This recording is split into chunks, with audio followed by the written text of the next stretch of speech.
Yo, what's good, YouTube? Welcome back to the channel. Welcome back to another reaction video. We got Bo Nix is the next Drew Brees. Let's check this out. I've been hearing him getting compared to Drew Brees a lot through the draft process and shit like that. I feel like he's definitely a more athletic Drew Brees. Bo Nix is incredibly accurate, has 77 completion percentage last year at Oregon.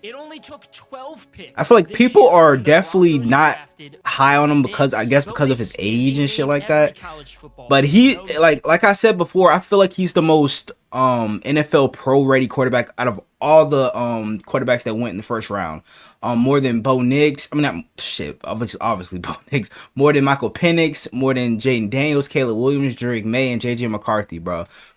I feel like he's the most ready out of all of them.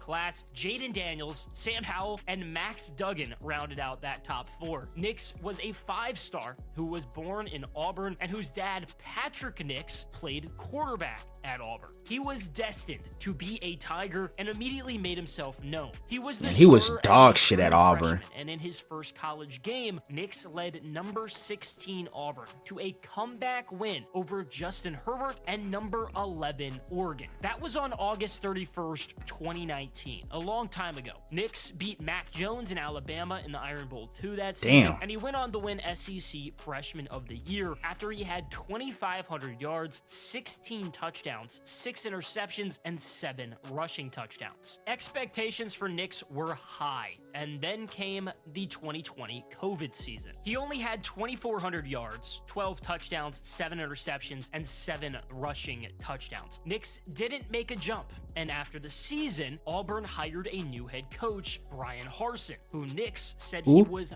miserable playing for. Nix suffered a season-ending ankle injury in 2021, throwing for 23 miserable yards, is crazy. 11 touchdowns and 3 interceptions, plus 4 rushing touchdowns before he went down. With 2 years of eligibility left, Nix decided to transfer to Oregon to play for their new head coach, Dan Lanning. Year 1 in Eugene, Nix had 3,600 yards, 29 touchdowns, 7 interceptions, and 14 rushing touchdowns. A career year, but we hadn't seen anything yet. Last season, Nix had 4,500 yards, 45 touchdowns, only 3 interceptions, and 6 rushing touchdowns. All while breaking the ncaa. Don't sleep on Bo Nix, and he's got Troy Franklin to throw the ball to again. Yeah, bro. Do not be surprised if he pops off this season, because Troy Franklin and Cortland Sutton are going to be a great duo.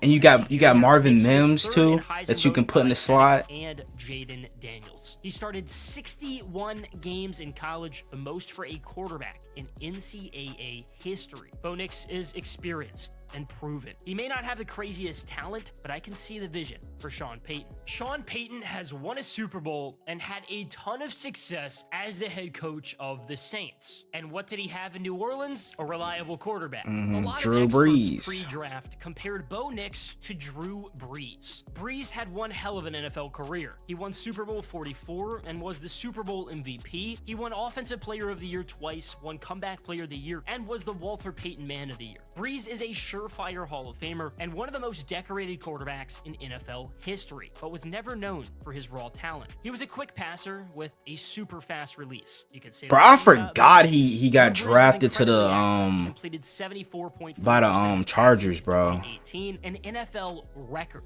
Nix just had the most accurate passing season in college football history. There are a lot of similarities between the two, and Peyton and Brees, he's just more athletic than Drew Brees. Together. If Peyton is trying to find a reincarnated Drew Brees, he might have found him. It's nothing flashy, but if it works, it works. If you're looking for a reason to believe in Bo Nix, it's Sean Payton. It goes without saying that the Broncos need a franchise quarterback. It's been a real struggle at the position, and hopefully, just maybe, Bo Nix can change that. It was pretty clear that Denver needed a quarterback after it decided to release Russell Wilson. Shit, they're taking on a huge dead cap, bro. I mean, I don't understand what the hell is up with teams paying these old QBs this amount of money.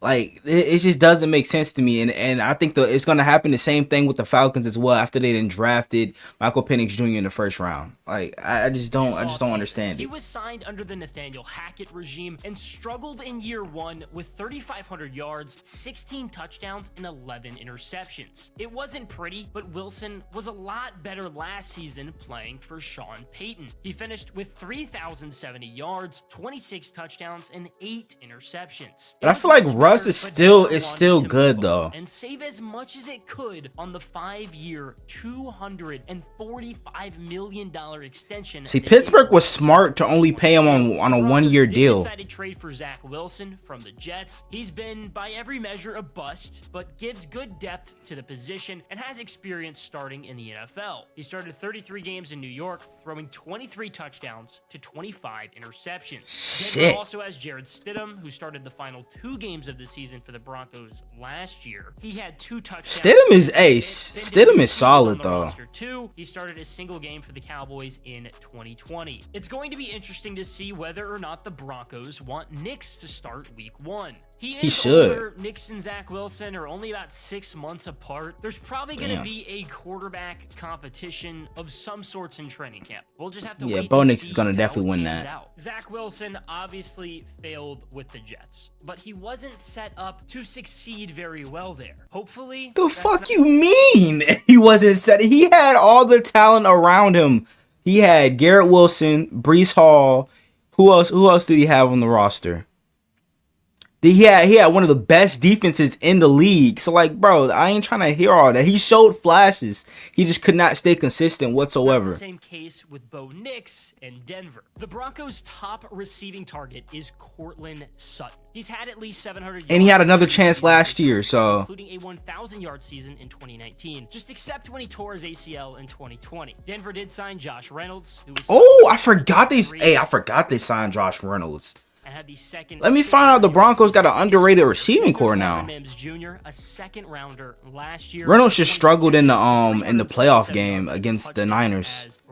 Nigga had so many drops that game. Can make a jump now. Denver also traded up early into the 4th round to take a wide receiver, a guy Bo Nix knows very well. Troy Franklin. Franklin's coming off of 1,383 yards and 14 touchdowns at Oregon. All led the team while he was catching passes from. I don't know how he fell to the 4th round though. And I love pairing a young quarterback with his college wide receiver. We'll have to see what happens for the Broncos at tight end with Craig Dulcich playing only 2 games because of his hamstring. While Dulcich is good. 200 yards. Running back Javonte Williams is coming off of about 800 yards and 3 touchdowns on 217 carries, while also catching 47 passes for 200 yards and 2 touchdowns. The Broncos also used a 5th round pick on Audric Estime. He rushed for 1,400 yards and 8 touchdowns on 210 carries at Notre Dame this past season. Denver's offensive weapons are the Broncos gonna actually be good this year? Fixing the O-line so fast. The Broncos threw money at right tackle Mike McGlinchey and Ben Powers, which made the world of a difference. Garrett Bowles, Luke Wattenberg, and Quinn Miners are all returners too. I don't love the weapons, but having a good offensive line is so important for a rookie quarterback. The Broncos need to make sure that Bo Nix is in a good position to succeed, because they don't exactly have a good track record. The Broncos have drafted a quarterback in the 1st round 3 times this century. The most recent Tim was Paxton Tebow. Lynch, played for former Virginia Tech. Tim Tebow was probably the biggest bust ever.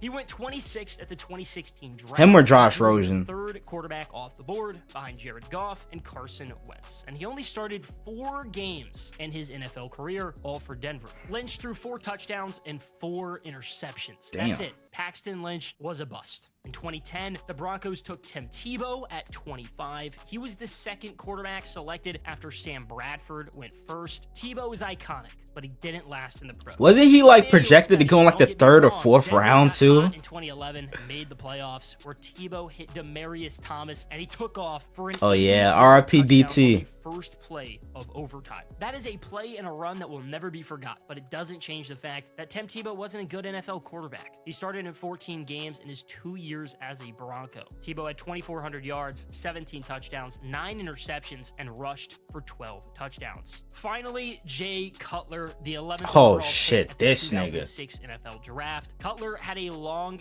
good NFL career, but it was mostly in Chicago. He only played 3 seasons for the Broncos. He started in 37 games. Jay Cutler was hot dog water, nigga. 54 touchdowns to 37 interceptions. The 3 Broncos first-round quarterbacks selected this century haven't started a game for the team past year 2. Sean Payton needs that to not be the case for Bo Nix.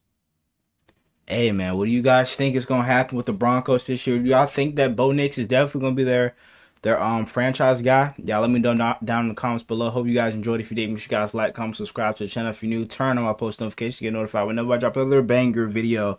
And without further ado, I'm out. Gang!